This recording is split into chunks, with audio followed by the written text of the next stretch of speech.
Bom dia. Os fundos de renda fixa pagam mais imposto. O aumento do imposto de renda só atinge quem ganha mais. O pacote fiscal vai mudando, mas o governo garante que arrecada os 20 bilhões de que precisa.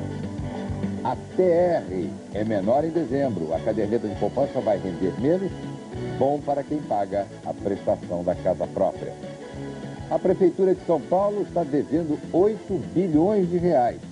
Mas o prefeito Celso Pitta espera melhorar a situação no ano que vem com impostos. E o FMI endurece as condições. A Coreia ainda espera pelo empréstimo e a Bolsa de Seul cai 4%. A criação do Banco Verde, que pode abater a dívida dos países que preservam as matas, ganha espaço nas discussões sobre meio ambiente. Mais de 100 países, entre eles o Brasil, estão prontos para assinar um acordo que proíbe produzir, usar e vender minas terrestres. E está chegando a hora, daqui a pouco, o Cruzeiro entra em campo no Japão para a decisão do Mundial Interclubes contra o Borussia Dortmund.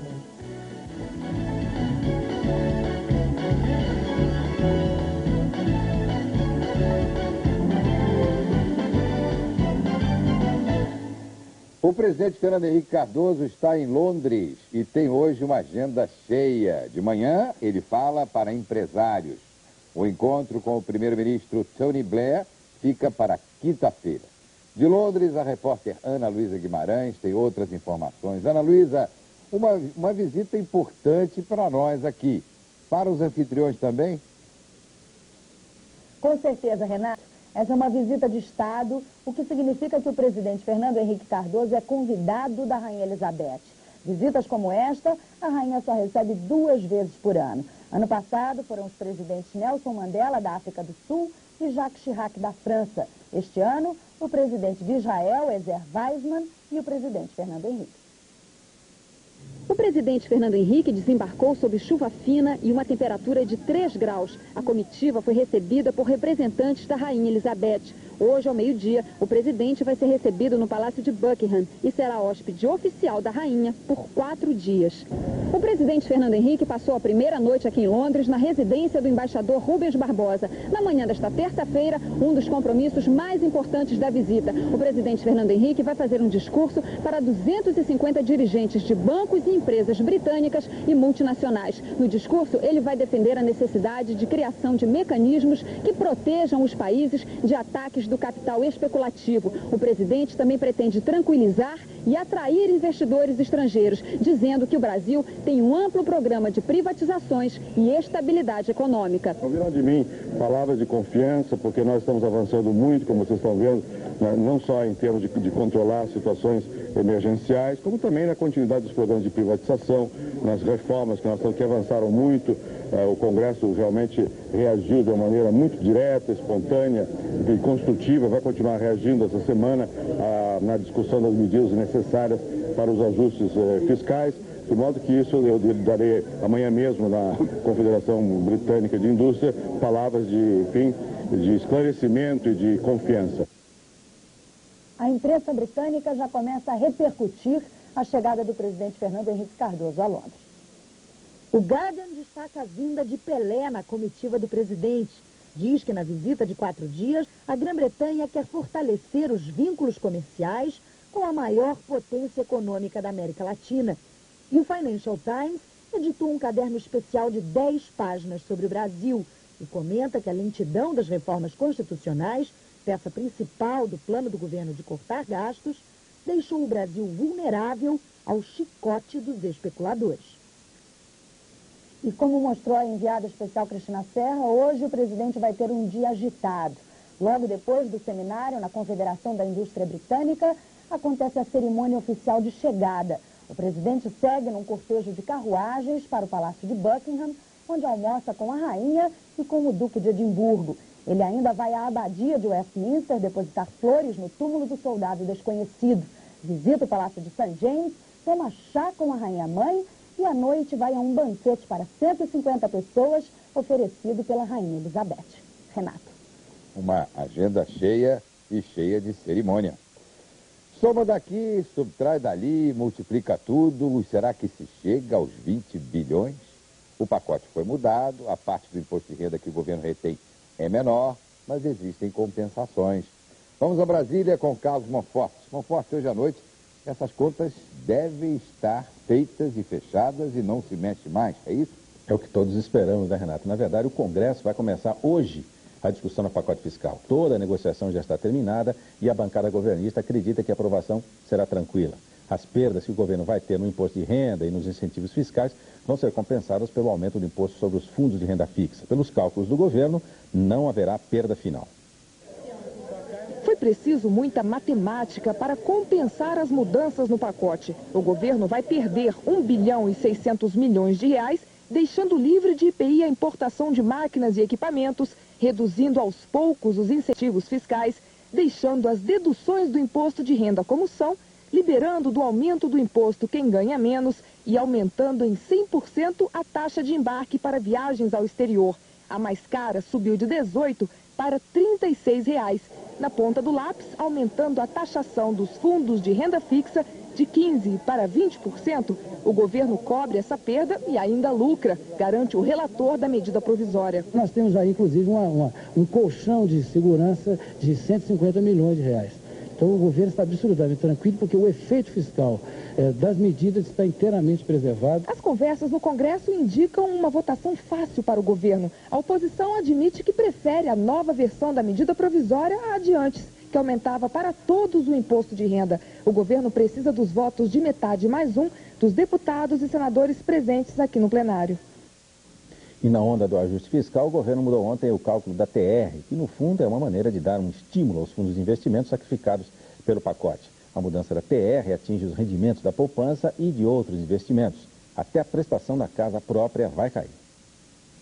Quando o Banco Central anunciou uma pequena queda nos juros no mês passado, o mercado e os especialistas já sabiam. A poupança e a prestação da casa própria iam ser afetadas em breve.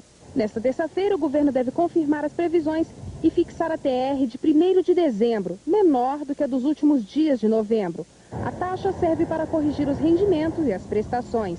Com isso, quem tem dívida com o sistema financeiro da habitação vai passar a pagar um pouco menos. E a caderneta de poupança, que foi a vedete das aplicações no mês passado, chegando a acumular 3 bilhões e 700 milhões de reais em depósitos, vai ficar menos atraente. O rendimento cai para as contas com aniversário no mês de janeiro. Passa de 2,4% para cerca de 1,9% ao mês. E no meio da discussão sobre o pacote fiscal e reforma administrativa, os deputados ontem reservaram um bom tempo para debater a proposta do Congresso Revisor para daqui a 2 anos. Essa proposta vem na forma de um projeto para 98 e já tem apoio até do presidente da Câmara. Só que ele impõe uma condição, que a decisão venha por meio de um plebiscito. Mudar a Constituição é sempre um teste de força e paciência. A cada votação são meses de negociações. Mas um projeto tenta mudar isso e dar mais poderes ao Congresso que será eleito no ano que vem. Só que por tempo limitado e apenas para alguns assuntos. Ordem tributária limitada à relação da União, dos estados e dos municípios e à organização político-partidária. É tudo uma questão de números. Hoje, para mudar a Constituição, é preciso o apoio de 60% dos parlamentares. No Congresso Revisor, bastaria ter a metade mais um dos congressistas. Só na Câmara, isso significa 51 votos a menos que os líderes governistas teriam que negociar. O presidente da Câmara acha que não há base legal para mudar as regras, mas sugere uma saída política, um plebiscito. Isto é, na verdade, uma nova Constituinte. Não é uma Assembleia Revisora, não é uma coisa autorizada pela Constituição, mas, ao contrário, é algo que rompe com a Constituição. O Legislativo faz uma primeira análise, mas a análise final tem que ser feita pelo povo. Com a entrada do presidente da Câmara, no caso, o projeto virou prioridade. Na próxima semana, este assunto poderá estar sendo decidido na Comissão de Constituição e Justiça. Pois é, Renato, desde a semana passada que o Congresso está virando realmente uma casa de debate. Você vê como os debates políticos estão germinando lá, né? E esse é fundamental, não é, Monforte? Porque se trata não de mudar a Constituição, mas de adaptar a Constituição à governabilidade do país. Uma Constituição que amarra a esse número de votos todas as medidas importantes para se fazerem as reformas, é uma Constituição que entrava, na verdade. É verdade. Quer dizer, se houver uma saída jurídica perfeita, como anunciou aí o deputado Michel Temer, Então essa saída poderia ser adotada. Claro. E o mercado está vivendo nas últimas horas sentimentos contraditórios depois das últimas mudanças no pacote fiscal. E a Miriam Leitão nos conta por quê. Por que, Miriam? Olha, está muito esquisito, porque ontem, por exemplo, a Bolsa subia, mas todos os analistas de bancos com quem eu conversei estavam deprimidos. O mercado torce para que o governo consiga manter a meta de 20 bilhões de reais de ajuste fiscal, mas faz contas catastróficas sobre os efeitos da taxação sobre renda fixa. Quer o ajuste aprovado para restaurar a confiança do investidor estrangeiro, mas não consegue entender o processo de negociação com o Congresso, que é da natureza do relacionamento dos poderes. E mais, ontem à tarde, o boato favorito era de que o Banco Central estaria irritado com a mudança no imposto sobre renda fixa. Errado. O presidente interino do Banco Central, Francisco Lopes, foi consultado várias vezes durante a reunião entre o deputado Roberto Brant e o ministro interino da Fazenda, Pedro Parente.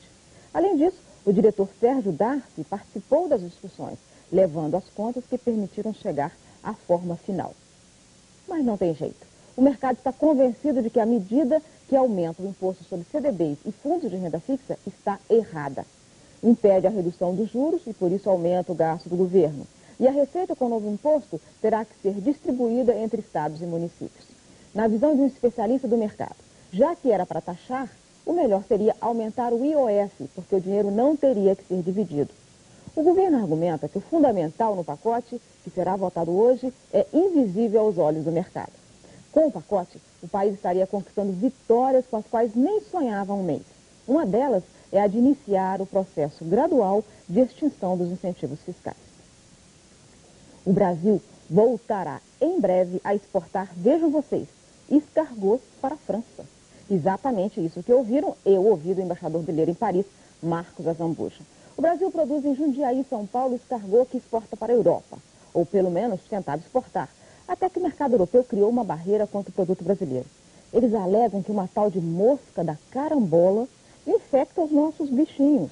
Mas o embaixador disse que está conseguindo provar que o escargot brasileiro merece entrar no mercado francês. Mas vamos ouvir a opinião do nosso especialista aqui. O que você acha, Renato? Olha, eu não conheço esses escargot paulistas, mas tem um aqui perto de Cachoeira de Macacu, no estado do Rio, que eu achei que é bastante parecido e não ia fazer feio lá fora. Aliás, os bichinhos não são feios, hein? Podemos ter escargots made in Brasil, Agora, então. eu fico orgulhosa, porque nossa, pensar em escargot brasileiro. Veja, Maria, para a França. É a globalização, Miriam. Será, vai chegar o dia do vinho? Não, né? Tá longe ainda, né? A gente, como diz a Miriam, a gente não pode ser bom em tudo. As mudanças na taxação sobre os fundos de renda fixa estão entre os assuntos hoje em destaque nos principais jornais do país. O Globo Imposto sobre Renda Fixa será cobrado mensalmente. No estado de São Paulo, imposto de renda fixa será de 20% em 98. Mesma manchete em Curitiba, Gazeta do Povo, imposto de renda fixa sobe de 15% para 20%. Correio Brasiliense, fundos de renda fixa pagarão mais impostos.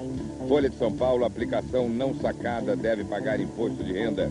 Gazeta Mercantil, fundos mútuos vão pagar imposto de renda todo mês. Uma cidade à beira da falência, São Paulo, deve 8 bilhões de reais e não tem como pagar. E Ricardo Boechat revela o que pode acontecer com o aumento do imposto sobre renda fixa.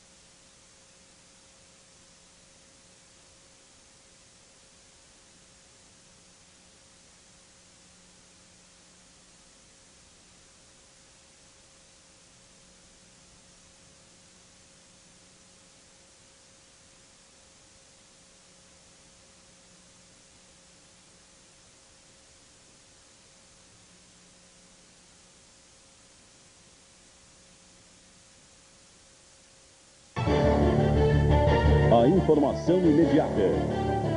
A cada hora, um olhar crítico sobre a realidade, registrando os acontecimentos do momento. Em cima da hora. De segunda a domingo, no começo de cada hora. O Congresso ainda não votou o aumento do imposto sobre a renda fixa, mas um detalhe pode surpreender. Um detalhe capaz de obrigar o governo a mudar essa medida que ainda nem entrou em vigor. Será que é isso mesmo, Boechat? É isso mesmo. Mas antes eu vou pegar uma caronazinha para voltar a um assunto que nós já abordamos aqui e depois falo desse.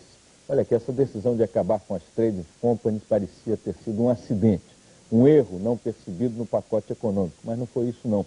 o governo revogou conscientemente o decreto que criou as empresas de comércio exterior. A explicação foi dada ontem pela Receita Federal à Associação Brasileira de Empresas Trading. Os empresários do setor estão com as calças na mão. Ninguém entendeu nada. Hoje a Associação das Trading divulga uma nota sobre o assunto. Vai dizer que essas empresas operam quase 30% das exportações brasileiras e que acabar com elas só vai ajudar a aumentar o déficit da balança comercial. Agora, a notícia que eu tinha tratado no início. Todos são iguais perante a lei. É o que diz a Constituição e é o que dizem também o bom senso e a civilização moderna. Pois se todos são iguais perante a lei, então esse aumento no imposto sobre a renda fixa que o Congresso vai aprovar tem uma tremenda de uma bobagem. O imposto só vai valer para aplicações feitas por brasileiros. Os estrangeiros não vão pagar nada. Ontem, um famoso tributarista ligou para um ministro da área econômica, de quem é amigo, para dar o alerta. Brincou com a situação. Olha, não corrija esse erro ainda não, porque eu quero ficar rico advogando contra o governo. O ministro ligou logo em seguida para a Advocacia Geral da União e informalmente ouviu a mesma opinião. Cobrar de estrangeiros e de brasileiros valores diferentes do mesmo imposto é inconstitucional. O governo vai ter que morder os investimentos dos gringos na renda fixa se quiser manter essa medida de pé. E eu também acho meio justo, afinal de contas, o que o Richard Gere e eu temos de diferença? O Ricardo Boechat, Richard Gere... Olha, diferença é nenhuma, basta olhar para um, olhar para outro, a gente vê que são iguais, não é verdade? Por que ele vai ficar dizendo? São Paulo em péssima situação. A prefeitura está afogada em dívidas e, por enquanto, não tem como pagar. Vamos até São Paulo com Chico Pinheiro. Chico, dá para arranjar uma saída? Olha, nem aumentando a taxa de embarque, viu, Leilani? São Paulo está complicada, São Paulo está falida. O rombo da prefeitura já chega a 8 bilhões de reais. A esperança do prefeito Celso Pitta está no empréstimo do BNDES de 330 milhões de reais, que ainda não veio porque o pacote econômico não permite mais emprestar dinheiro novo. A promessa é que tudo melhora em março do ano que vem, mas a população não entende tanto abandono. Próximo de completar um ano à frente da prefeitura, Celso Pitta amarga uma dívida de 8 bilhões de reais e a insatisfação crescente dos paulistanos. Pitta herdou do ex-prefeito Paulo Maluf 1 bilhão e 400 milhões de reais de dívidas a serem pagas a curto prazo. Para a coleta de lixo, varrição e lavagem de ruas, o orçamento da prefeitura destinou 181 milhões. Já foram gastos 223 milhões. Ruas e calçadas da capital continuam sujas do centro à periferia. A dívida do PAS já chega a 80 milhões de reais. Faltam médicos, materiais e exames de rotina. Educação. A prefeitura prometeu construir 88 escolas. Apenas 5 foram concluídas. 62 não saíram do papel. Até o projeto Singapura, menina dos olhos de Maluf e Pitta, está comprometido. O que será que aconteceu com o orçamento da prefeitura? Houve uma queda não prevista na arrecadação decorrente da redução do ICMS e do não repasse do sistema SUS dos recursos para a saúde. Nós temos o terceiro maior orçamento do país, nós temos a mais alta renda per capita das capitais metropolitanas e temos uma população laboriosa. É por tudo isso que a população não consegue entender por que tanto abandono. O prefeito inaugurou uma escola na Zona Leste. Enquanto isso, aqui no Jardim São Luís, na Zona Sul de São Paulo, todos os dias 450 crianças vêm para a igreja estudar. Elas têm aula lá embaixo, no porão, porque há 2 anos esperam pela reforma da antiga escola. Aqui não tem cozinha, não tem merenda quente, é difícil acomodar todo mundo. Por isso, o tempo de aula foi até reduzido. Mas o prefeito é otimista. Garante que no início do ano que vem, com a arrecadação de IPTU, IPVA e rolagem das dívidas, tudo vai melhorar. E é assim que o prefeito encerra o ano, exatamente como começou. Faremos, no ano de 98, mais obras e mais realizações do que foi feito em 97, porque teremos uma condição financeira melhor e equilibrada. Bom, tomara, porque hoje a situação de penúria é tanta em São Paulo que metade dos ônibus de transporte coletivo da capital estão parados porque a prefeitura não pagou às empresas de transporte o dinheiro do Vale Refeição, o Vale Comida, que motoristas e cobradores trocam no armazém por feijão e arroz. E o prefeito Celso Pitta admite pela primeira vez que as obras da administração Paulo Maluf contribuíram para a crise financeira do município de São Paulo. Enquanto isso, o prefeito Paulo Maluf continua em campanha, mas é lá no interior do estado. O ministro Sérgio Mota das Comunicações permanece no Hospital Albert Einstein, em São Paulo. Ele foi internado quinta-feira passada com febre e problemas respiratórios. O cardiologista Bernardino Tranchesi prometeu um boletim sobre o estado de saúde do ministro, dizendo que Sérgio Mota está tomando antibióticos para controlar uma infecção pulmonar. O ministro tem problemas respiratórios há 10 anos, desde que pegou uma rara infecção no pulmão. Pois é, Renato, você vê aí agora que o ministro Sérgio Mota fez as pazes com Paulo Maluf e os problemas que aparecem são na Prefeitura de São Paulo. É verdade, e o prefeito Paulo Maluf, de repente, fica também na berlinda, porque o prefeito Celso Pitta é obrigado a dizer que herdou uma grande dívida da administração anterior, não é verdade? Na campanha, Maluf já advertia, olhem para Pitta, e se Pitta não for bom prefeito, não votem em mim, quer dizer, vai ter que explicar isso para frente.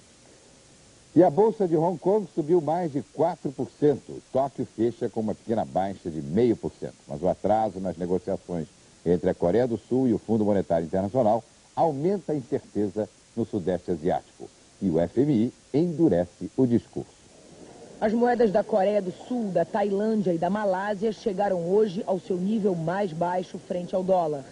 E a Bolsa sul-coreana fechou em baixa de 4%. Os negócios já abriram em queda diante das dificuldades do governo nas negociações com o fundo. E a especulação aumentou depois que foi anunciado o fechamento de 9 bancos comerciais. O mercado interpretou a medida como um preparativo para o acordo com o FMI. Em Kuala Lumpur, na Malásia, o diretor-geral do fundo, Michel Camdesus, admitiu não estar seguro da aprovação de um empréstimo para a Coreia. Na Europa, as principais bolsas estão abrindo em alta. Em Frankfurt, os negócios subiram 1,7%. Em Londres, a alta foi de 0,3%. A Bolsa de Milão abriu em alta de 0,4%. Um acordo internacional pode determinar o fim da produção, uso e venda de minas terrestres. E um projeto ganha força nas discussões sobre o meio ambiente, a criação do Banco Verde. Em cada gesto, as contradições de um mundo em transformação. O dia a dia da história. Jornal das 10. A análise imparcial da notícia para você formar opinião. De segunda a domingo, 10 da noite.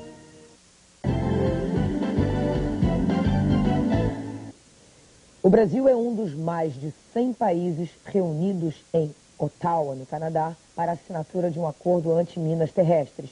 O acordo vai banir a venda, o uso e a produção das minas.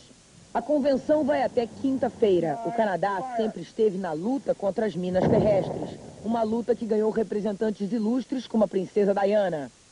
Organizações que apoiam a causa foram as vencedoras do Prêmio Nobel da Paz deste ano. As organizações não governamentais estimam que entre 60 e 100 milhões de minas ainda estejam escondidas no mundo. Morreu ontem em Paris o violinista Stéphane Grappelli. Ele fazia parte do quinteto Hot Club. Em 60 anos de carreira, Grappelli gravou mais de 100 discos.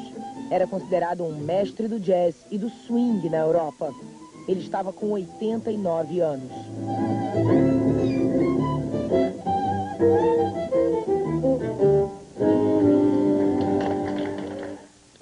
O divórcio do irmão da princesa Diana está na primeira página de alguns dos principais jornais internacionais. Charles Spencer foi acusado diversas vezes de adultério pela mulher. The Times, os Spencers chegam a um divórcio em uma semana. Acordo de 3 milhões e 200 mil dólares. O número é um pouco mais alto no Daily Telegraph, mais de 4 milhões e 800 mil dólares. The Guardian, os Spencers chegam a um acordo surpresa de divórcio. Financial Times diz que fica mais difícil a adesão da Grã-Bretanha ao euro. E o Herald Tribune destaca o encontro em Kyoto. Os Estados Unidos mostram que estão flexíveis. O Banco Verde, em que os recursos naturais de cada país viram moedas e quem preserva a mata tem abatimento nas dívidas. Esse é o projeto que o Brasil apresenta no Encontro do Meio Ambiente em Kyoto, no Japão. O projeto brasileiro se inspira no trabalho dessa cientista da Universidade de Colômbia. A argentina, radicada nos Estados Unidos, Graziela Titiuniski, é economista e também ecologista. Refleja uma parte importante de meu trabalho. Ela pesquisou durante 4 anos e acha que encontrou o modelo ideal para resolver os conflitos entre países ricos e países em desenvolvimento sobre o meio ambiente. Este é um banco de ação. O Banco Verde de seus sonhos não iria controlar os países. Serviria sim de intermediário nas negociações entre, por exemplo, quem tem floresta e quem tem dinheiro. Transformaria a preservação do meio ambiente em moeda internacional. Assim, o Brasil poderia pagar parte de sua dívida externa, preservando suas florestas. Um estímulo financeiro que hoje não existe. Quem possui em seu território a floresta amazônica merece e tem a responsabilidade de exercer um papel de liderança na questão do meio ambiente. Como um valor essencial. O Cruzeiro entra em campo daqui a pouco para tentar o bicampeonato no Mundial Interclubes. A torcida de Belo Horizonte prepara uma festa toda azul de olho no jogo em Tóquio. A notícia, na hora em que ela acontece. A cobertura ágil, para levar até você os principais acontecimentos. Em cima da hora, de segunda a domingo, do começo de cada hora.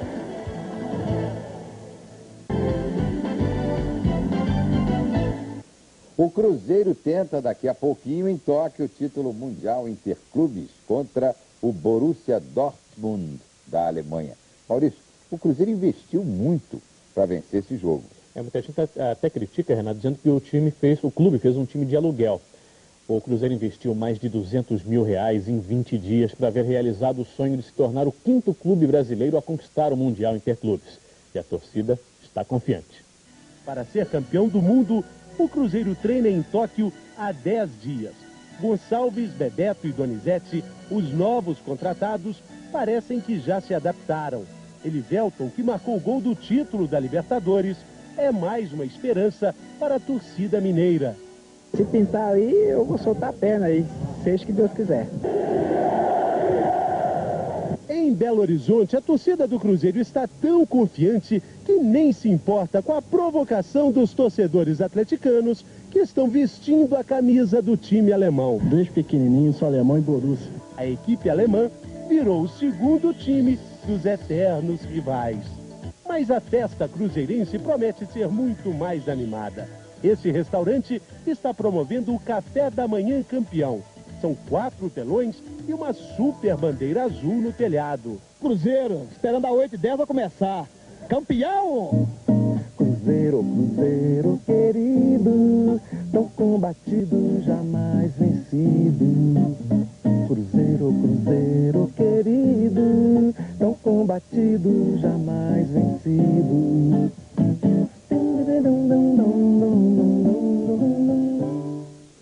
E o técnico Nelson Batista do Cruzeiro faz mistério sobre a escalação da equipe a poucos minutos do início do jogo. E nós vamos ao Estádio Nacional de Tóquio, onde o repórter Guilherme Mendes tem as últimas informações. O tempo melhorou hoje em Tóquio, mas agora há pouco voltou a chover. Os alemães acham que nestas condições eles têm o favoritismo. Os torcedores do Cruzeiro chegaram cedo ao Estádio Nacional e já fizeram muita festa nas arquibancadas. Mas os japoneses estão divididos. Na porta do estádio é grande a procura por bandeiras dos dois clubes. Há 4 anos um time brasileiro não conquista o título mundial. O último foi com o São Paulo em 93, numa vitória por 3-2 sobre o Milan da Itália. Se a partida Cruzeiro e Borussia terminar empatada no tempo normal, o título pode ser decidido na prorrogação ou nos pênaltis. O técnico Nelsinho ainda mantém o mistério sobre a escalação. Ele não confirma se começa jogando com Palácios ou Marcelo. O mais provável é que o atacante peruano inicie o jogo. De Tóquio, no Japão, Guilherme Mendes para o Bom Dia Brasil. E daqui a pouco a Rede Globo transmite o jogo entre Cruzeiro e Borussia Dortmund, direto de Tóquio, Renato. Por isso mesmo, Maurício, por isso mesmo, o Bom Dia Brasil hoje foi mais curto.